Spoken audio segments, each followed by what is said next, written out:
এই রেসিপিটা এত দারুণ এবং এতটাই টেস্টি হয় যা আপনাদের সাথে শেয়ার না করে পারলামই না। আসসালামু আলাইকুম, আশা করি সবাই অনেক ভালো আছেন।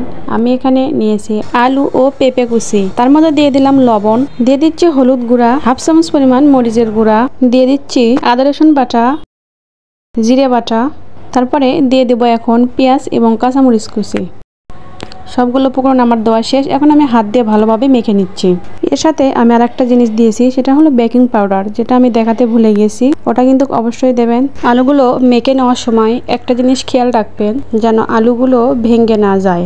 আলতোভাবে মেখে নিতে হবে। এই তো আমার মাখানো হয়ে গেছে। এর মধ্যে আমি দিয়ে দিচ্ছি আটা। এখানে আপনারা ময়দার আটা বা চালের আটা দুটোই দিতে পারবেন। দিয়ে দিলাম আটা।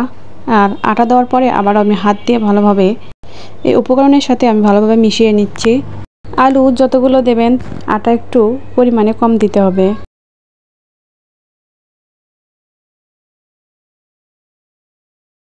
আটাগুলো আমার মেখে নেওয়া হয়ে গেছে।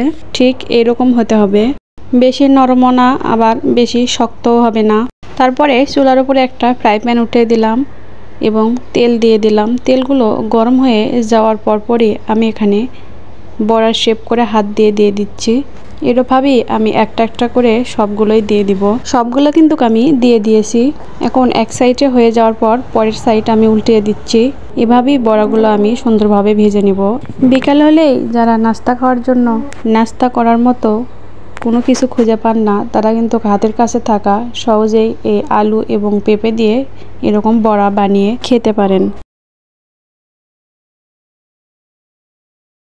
আচমকাই নিত্য নতুন এরকম নাস্তা তৈরি করে আপনার পরিবারের সাথে শেয়ার করতে পারেন, অবশ্যই ভালো লাগবে।